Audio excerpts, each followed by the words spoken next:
Welcome to Literary Gumbo, a continuing look at the world of writers, writing, publishing, and all other peripheral events. My name is Fred Klein. I'm sort of the chief stirrer. I spent 30 years as one of the big shots in a publishing company back in New York, and here I'm out trying to just find my way here in lovely, lovely Santa Barbara.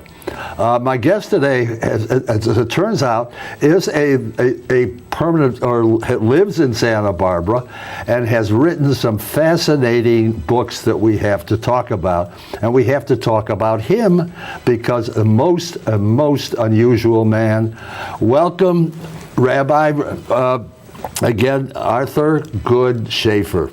Hello, Fred. Thank you. It's a pleasure to be here. Well, listen, I thought you lived in L.A., that coming here was like, you know, the second coming, maybe. But he's now written two mystery books, starring a rabbi. And I can't tell you how engrossing it is. So I want to get back to the beginning. Number, I want to get back to you because you've also got an interesting background in terms of education and whatever. So by the way, where are you from? Good question. Right now I live in Santa Barbara, last 25 years. Yeah. And I'm a rabbi here for the Montecito and the Santa Barbara area called the Community Shul. But I'm a part-time rabbi. Where is it? Where are they located? Thank God we have no building after don't do any fundraising. Oh, no. Oh, okay. So we meet at people's homes. We have a location. We go for high holidays, and it's a small, great community. A small group? The group large? Perfect. Maybe about 150 Oh, that's people, good. maybe 200. Okay. But really good people, small, intimate, and no politics to my knowledge. So it's perfect. All right. But then I have another hat, and this rabbi does too. He's also a rabbi. He's also a lawyer. We'll get to him. But I'm also a lawyer. So I teach business law at a Jesuit university in Los Angeles called Loyola Marymount University. That's why I go to LA. Your daily? That's your daily? Is Tuesday, Wednesday, Thursday. Teaching law at Loyola, Loyola University. Yeah. Well, it seems to me that's so wide open for having a double life. It is. But let's go back. Where are you from? Are you from? Somehow I think you're from Massachusetts. No, I do have an accent, but no, I'm born and raised in California, the LA area, the Pasadena area, and went to a USC undergraduate, went to BU for law school, but then back to USC. So I'm primarily Southern Californian, though I've lived in New York and Israel and so forth, and Germany. But why did you suddenly decide that you want to write books? So the first book is called The Rabbi Wore Moccasins. And the first book is called Rabbi Wore Moccasins. And it's actually very autobiographical in many aspects of it. No murder, but I didn't know that. Now I'm just finding that out. And what happened was I became close to a Native American community that left the reservation because it was too dangerous. Drugs and physical abuse. Yeah. They found their own property. And I went there to do sweat lodges, learn about the Native American tradition, and yada, yada, yada. Eventually, and I defended them in some land use issues, Ventura County wanted to kick them off. Using your legal background. And then one of their elders was accused of murder, in reality. And I was called by the public defender to perhaps get involved. And I refused for a lot of reasons. But I did think of a defense. Now, that elder was convicted, and then I was on an airplane, and this guy started asking me about who I was and so forth, and then he said to me, I defended your elder, and you are the rabbi who did not tell us the defense. Oh! What was it? Really? I told him the defense, and he said, this is on the airplane, he said that could have worked. So this book is, in some ways, for me, working out that experience. I can't believe that. I've never heard that. Talk about a reason to write a book. I had even that whole situation. Yeah. I mean, that's a film in itself, for God's sake. Well, maybe, right. So this one, a lot of it is reality, and it was, but a lot of it is not as well. It's because when you start to write, the characters take on their own qualities. It is. I mean, Elijah is a personality. Elijah Daniels is our hero's name and our rabbi's name. Right. But so you decided to write that because of, I mean, I can see the just for the to key, experience, what could yeah. provoke you to. Right. And then I enjoyed that so much Yeah.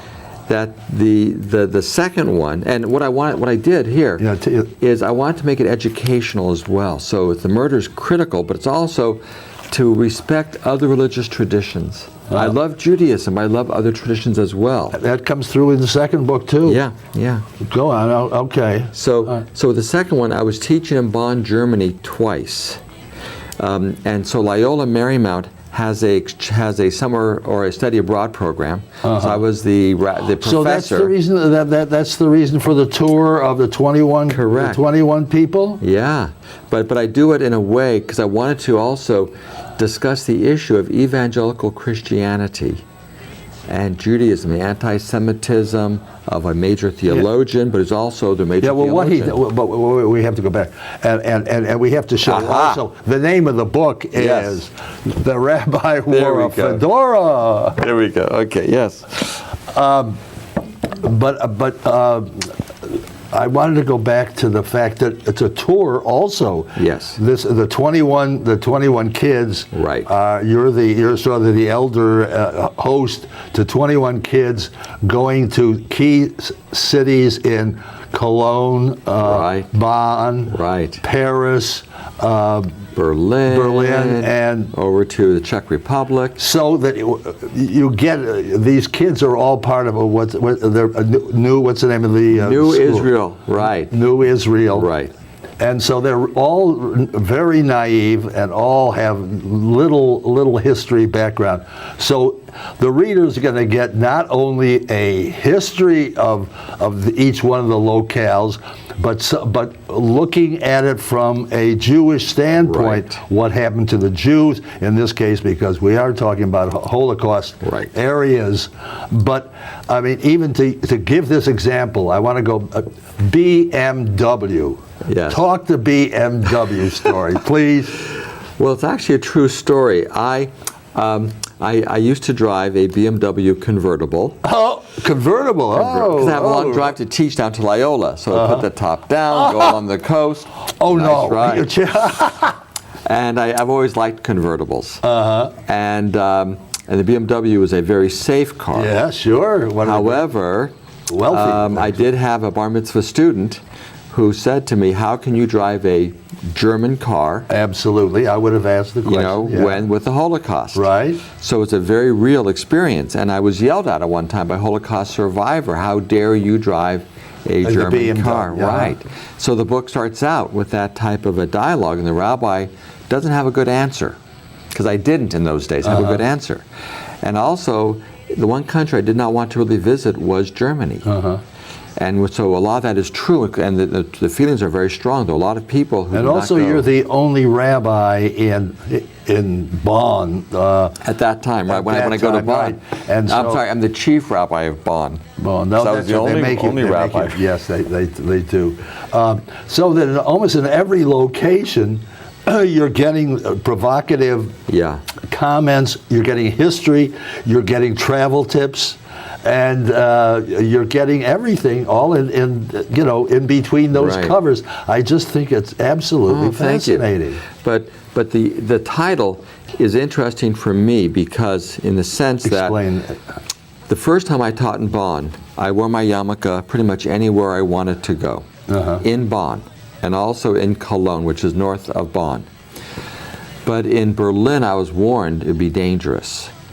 And I was actually almost attacked on a subway, on a U-Bahn, which is a subway in Berlin. So I was wearing a yarmulke. I didn't think about the fact I had been warned. I was with my two sons, who are both black belts in martial arts, and they jumped in front of me, and they scared the attackers away. In the book, it's not my sons; it's two basketball players who do that. But that really happened. When I went back to Bonn, second time more recently, I became friends. Since the book, or no? This was still before the before the book was finished. When I was still in the writing stages, and not sure the title.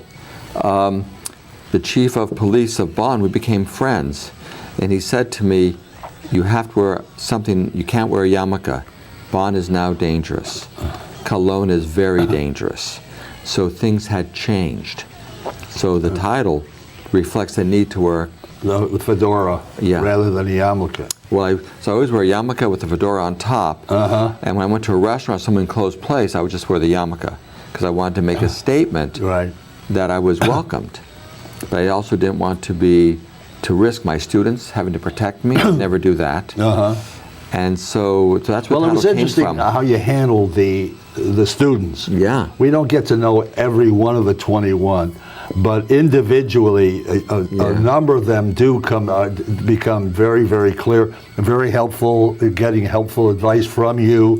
And I still tell you, it's a travelogue. Yes. You know, you could sell this as a series or do a series with a rabbi hero, along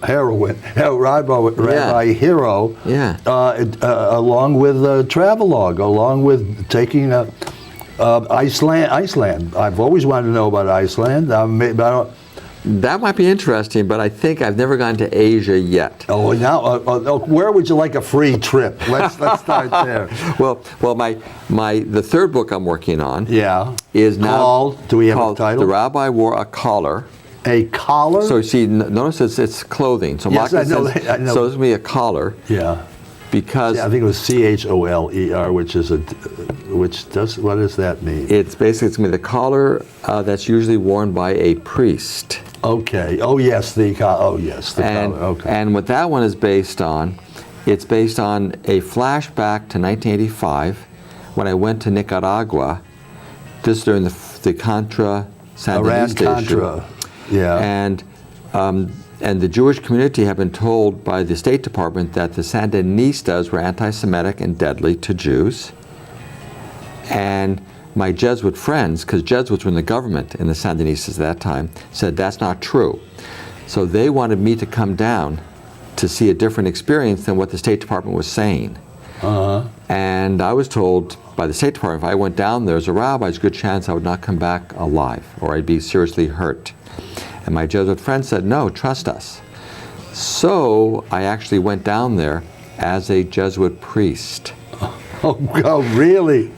But I didn't have to wear any collars. They went very, very relaxed. But I was with them, so everyone presumed everyone with them were Jesuit priests. So I did that to investigate whether or not there was anti-Semitism in the Sandinistas. Talk about research on a book. For a lot of research. And then it's a flashback from then to current times. Yeah. Because in the book, the rabbi protects one of the Jesuit priests who's accused of murder in Nicaragua, and then he sees the same priest later on, maybe many years later, like current times, and the rabbi jokingly says, you came to me again because I'm sure you got accused of a murder. And the priest says, yes. Oh wow! Oh wow! Oh wow! So your travels, you now managed to get your travels and your plot ideas. Yeah. They come either way. Yes. Either they go way. both. Right. I wonder where else you've been. But just coincidentally, I heard on television last night or radio again the percentage about anti-Semitism suddenly growing. Huge. Double. Really? Double. Here in America? Here in America, but also in Europe. As you said, when I said in Bonn, when I went there the first time, I felt totally safe. And the second time, not quite as safe, and it's gotten more and more intense. Part of the problem that we know is when civilization starts to have questions, civilization goes to more tribal, then some of those tribal feelings come out of who's with us and who's against us, as opposed to a melting pot or in place of a diverse where everyone's helping each other, everyone's helping their own group. And so, unfortunately, groups are seen on the margins of society. Judaism has often been seen in those ways. In Europe and other places, it starts to come back. So we're seeing this resurgence. But what can we, I mean, to have it happen all over again, to see the resurgence is just so darn frustrating. It's frustrating and it's also very, very scary. And part of it for me is through education and interfaith work. Well, in a sense, your books are education too, because That's the in goal. addition to telling the geographic information, you are getting some spiritual information and data that you haven't encompassed before. No, I think that's great about it. And that's why I can see it as a whole series of books. But I don't know how much you can tell me, because we were just talking before the camera went on about what's going on here in terms of the weather and your Santa Barbara, or your Montecito group, and what you've been trying to do during these questionable weather periods. I mean, right now nobody knows if tomorrow, with the rain coming, whether we'll be safe or not, right? Right. And you've been working on various aspects of research and rescue. And can you tell a couple of stories, maybe, or just maybe I can. Let me try a different way, if I may. Go away. I became the rabbi here in 1990, right? Yeah. Right during the Painted Cave fire. And in my community, at that time I was the main rabbi for the main synagogue here. Most of my board lost their homes. You may remember 400 homes were lost. I came in 90, so the fire went 60 miles an hour. Yeah. And we created a support system that really helped people with what they're doing. So I'm kind of using part of that support system. And what that taught me was as follows. One is that people, even if they're wealthy or even if they have all the financial things, you feel alone and abandoned. And it's very critical to make people feel part of a community that's supportive. So I've done emails to my community asking them to call their friends and offer them that they can come to their home if they're evacuated.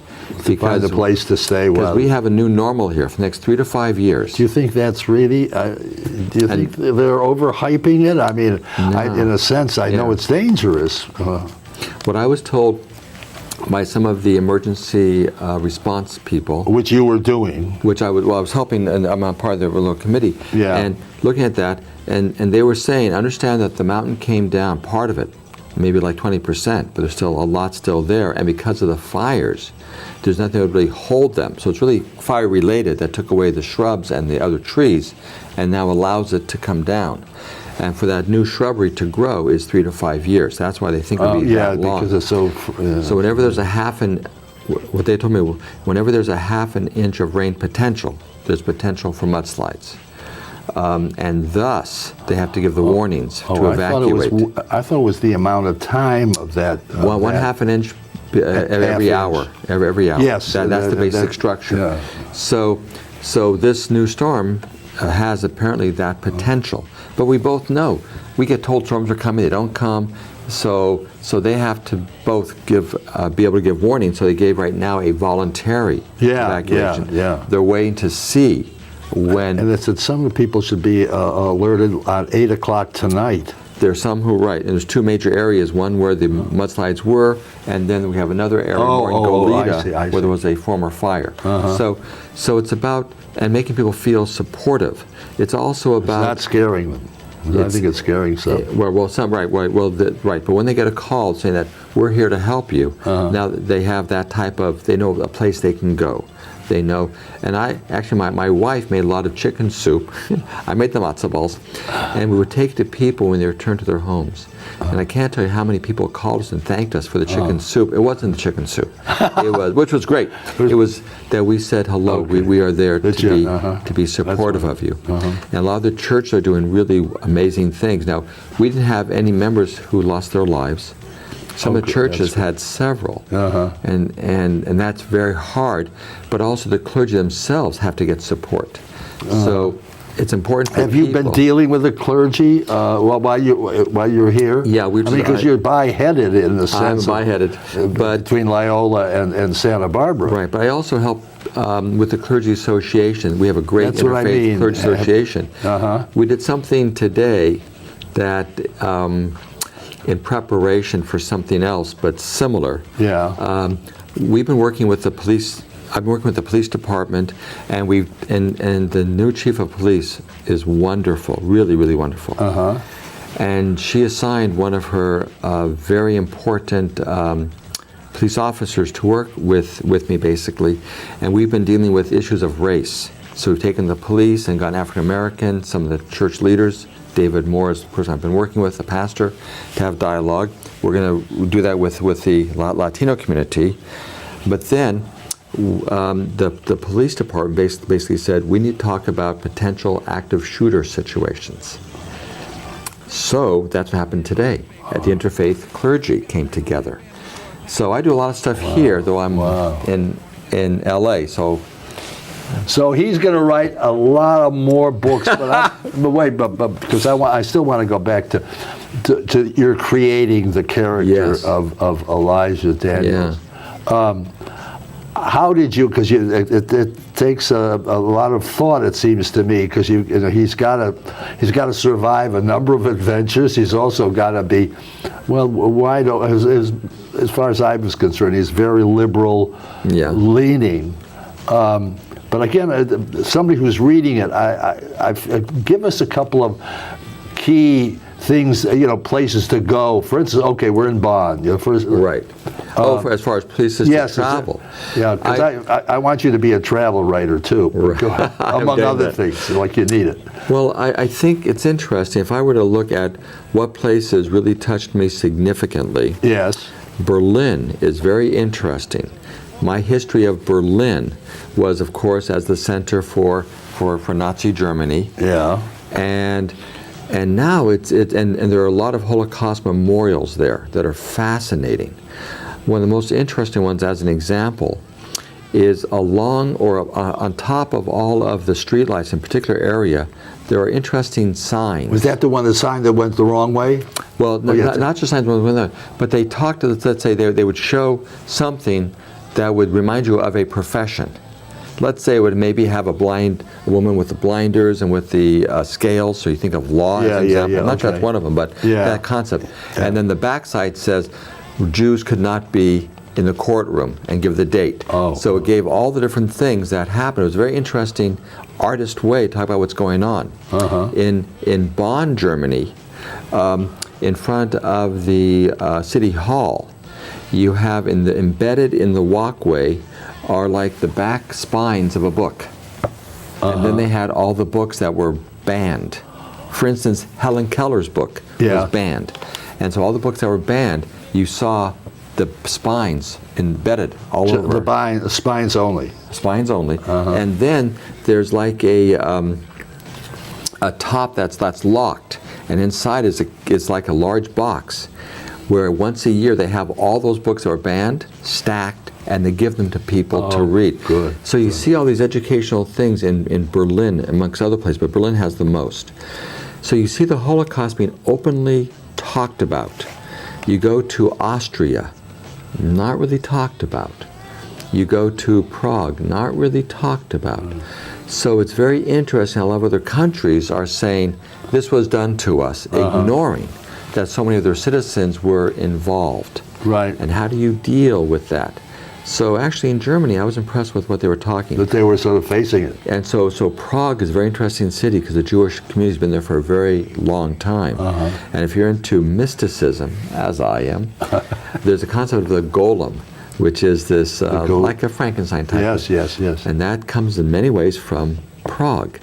And you have the cemeteries there that are multiple stacked because the Jewish community could not expand beyond the small area was given. It was planned up. So there's history in all those cities if you look for it. But what was the wrong way?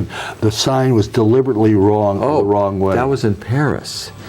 France, from my experience, has a hard time discussing the Holocaust because they will claim Germany did that. They will not acknowledge that they had a major role. A lot of French citizens did help in the resistance, but also did support Nazi Germany in rounding up the Jews. And there was a major memorial that was built. And what I was told is that a lot of people in the government did not want that to be above ground. So it's actually, you walk down, so it's actually, so you really don't see it. And it's very powerful memorial, I understand, but the fact they wanted to have it buried, which is my sense of many times that's what the French government wanted to do over time, is not to have it really shown. Yeah, I see. And the sign to it, which was true, reversed. was reversed. It was hard to find it. And on most of the maps, you can't find it. It was not listed.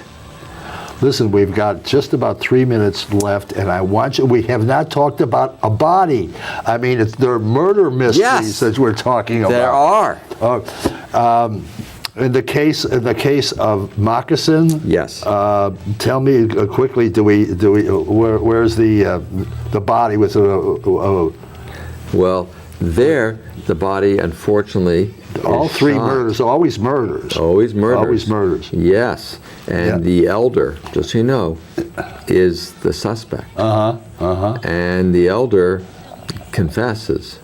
Well, the one in Fedora is. That one's different. Yeah. We can't find the body initially. Yeah, he actually. And the rabbi is Our hero rabbi is thought of as the prime suspect in that one. At first, because and he I had didn't seen do it. the body. He had seen the body. Yes. And that's never happened to you. That one has not yet happened. That one has not yet happened.